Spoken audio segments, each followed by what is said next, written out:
Puspa, kembali lagi ke Puspakes, Puskesmas Pademangan Podcast. Bersama saya Dr. Esther. Hari ini kita akan bicara tentang topik yang seru nih. Satu topik tentang satu fase kehidupan, yaitu lansia.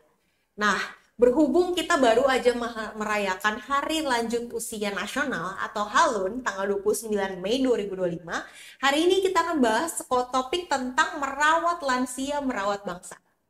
Tentu saja hari ini saya nggak sendirian ya. Saya hari ini bersama dengan Dr. Nadia. Halo. Dr. Nadia boleh kenalan?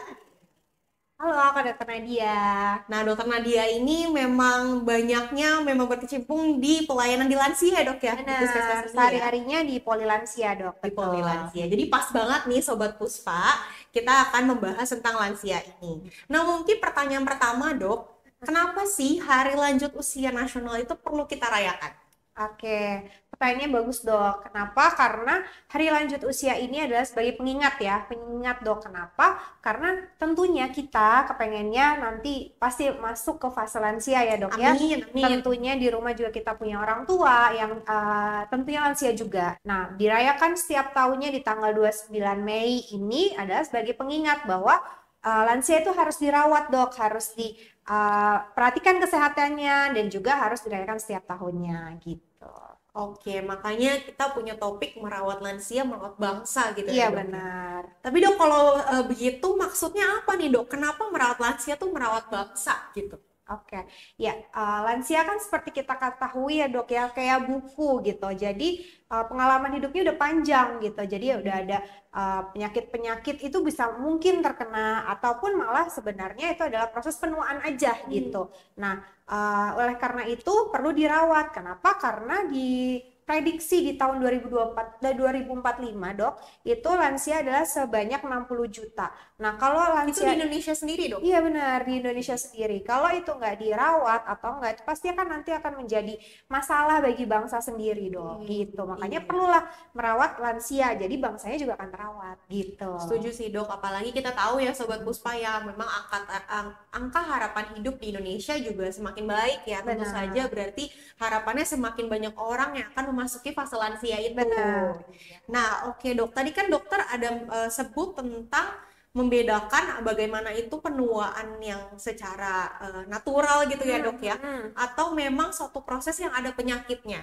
Nah, itu gimana sih, Dok, cara bedainnya, Dok? Oke, seperti yang tadi saya bilang ya, bahwa lansia itu kan memang lebih panjang ya pengalaman hidupnya atau perjalanan hidupnya. Tentunya pasti ada perubahan-perubahan, baik itu yang normal atau yang tidak normal. Nah, yang normal ini sendiri biasanya kita sebut sindroma geriatri ya, Dok.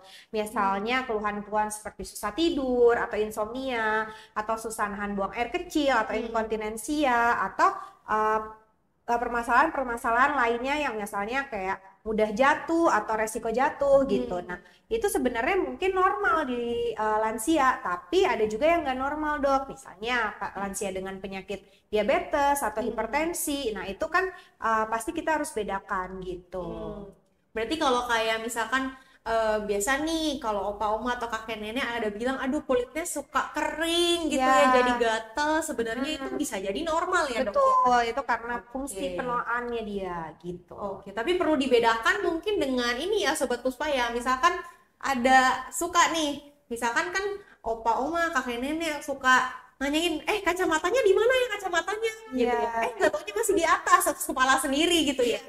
Itu harus dibedakan tuh, Dok gitu. Dibedakan berarti kalau misalkan sampai yang pikun itu mengganggu kesehatan atau kegiatan setiap hari, nah itu berarti udah harus jadi tanda tanya gitu ya, Dok ya.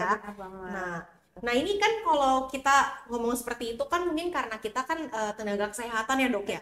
Tapi mungkin kalau Sobat Puspa di rumah kan banyaknya nih orang awam gitu ya, yang nggak ngerti, yang belum mengerti lah, belum sepaham itu. Nah gimana sih, Dok, cara kita bisa tahu apakah nih misalkan orang tua kita atau misalkan kakek nenek kita yang di rumah atau lansia siapapun lah, apakah itu proses penuaannya memang normal atau ada ini nggak, Dok, ada pemeriksaannya atau bagaimana, Dok? Iya, benar. Sebagai info buat teman-teman atau Sobat Puspa di rumah, jadi untuk lansia-lansia kita untuk membedakan mana sih yang proses alami yang memang terjadi pada lansia sama yang sebenarnya jangan-jangan ini adalah gejala penyakit. Itu bisa dilakukan pemeriksaan namanya screening kesehatan, Dok. Nah, ini bisa dilakukan di posyandu lansia yang ada di sekitaran rumah dari para lansia ya gitu. Tentunya nanti akan dilakukan pemeriksaan screening kesehatan lansia sederhana yang bisa dilakukan oleh kader yang nantinya juga akan dievaluasi lagi. Perlu nggak ya pasien ini atau lansia ini dirujuk ke puskesmas untuk melakukan pemeriksaan lanjutan gitu. Oke, ini menarik nih dok. Berarti posyandu itu yang diomongin tuh nggak cuman posyandu buat balita-balita ya dok. Betul, ya? ada yang juga buat imunisasi gitu kan, benar-benar. kebanyakan tahunya seperti itu ya dok ya. Tapi ternyata ada juga pemeriksaan kesehatan untuk lansia. Gitu ya. Benar. Oke, selain mungkin dok tadi yang di screening gitu ya, ada lagi nggak sih dok yang dilakuin di posyandu lansia itu? Banyak. Jadi di posyandu lansia itu selain ada screening kesehatan lansia juga, itu juga ada konsultasi dok, biasa sama tenaga kesehatan dari puskesmas.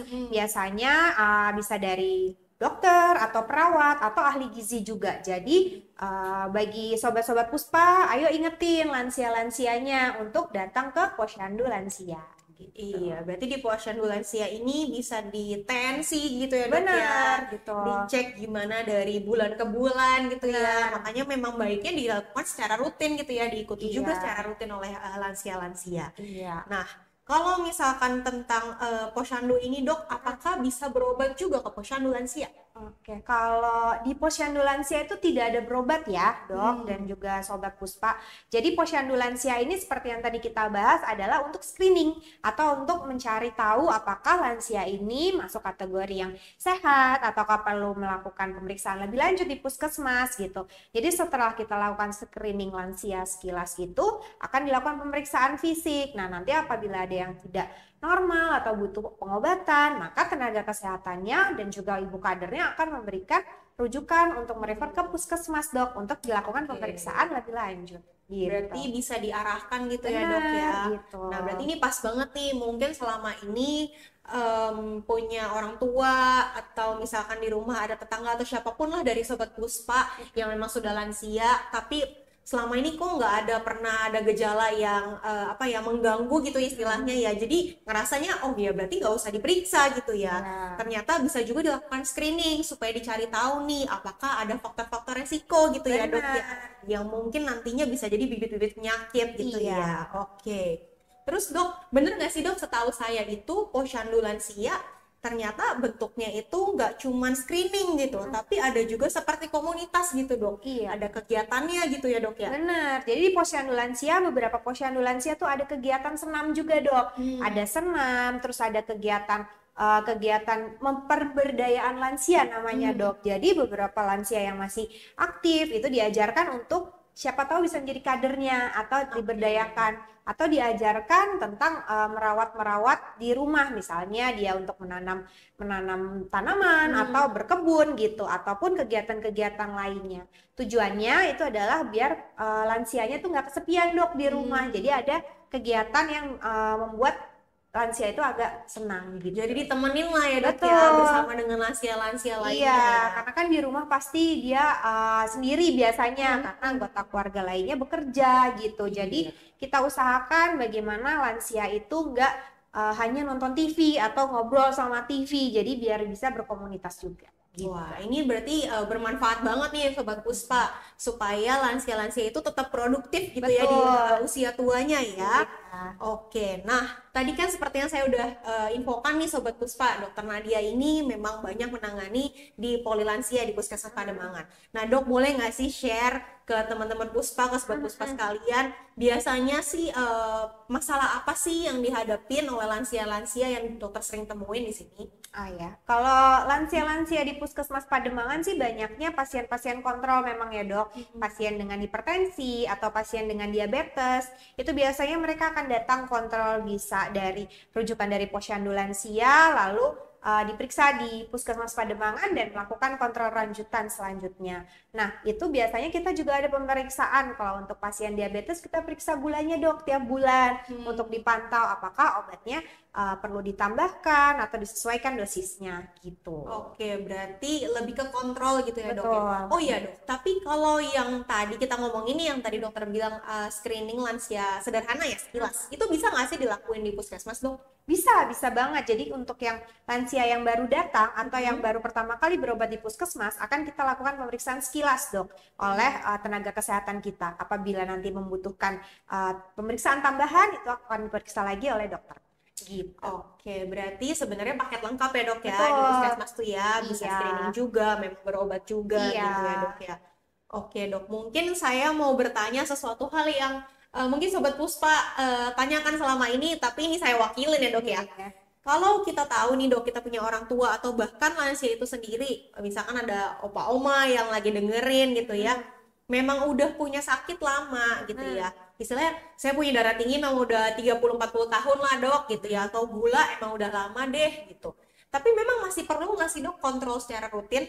Ya, ini pertanyaan bagus banget nih dok. Nah, yang suka salah nih bagi lansia-lansia atau orang tua yang di rumah itu mereka merasa kalau sudah minum obat ya udah kalau udah habis obatnya tidak perlu kontrol dok. Nah, itulah yang salah karena obat-obatan diabetes, obat-obatan hipertensi atau penyakit kronis ini tidak bisa untuk menyembuhkan, tapi lebih untuk kontrol aja gitu. Nah, itulah pentingnya kita edukasi atau kita kasih tahu bahwa obat habis, kontrol lagi ya ke sini agar kita pantau apakah dosisnya masih cukup, ataukah perlu ditambah, ataukah perlu dikurangi gitu. Oke, berarti ini pemantauannya secara jangka panjang gitu ya dok Betul. ya. Kita juga bisa nyatet di buku lansianya dok, karena kita biasanya memodalkan pasien lansia itu dengan pemberian buku lansia.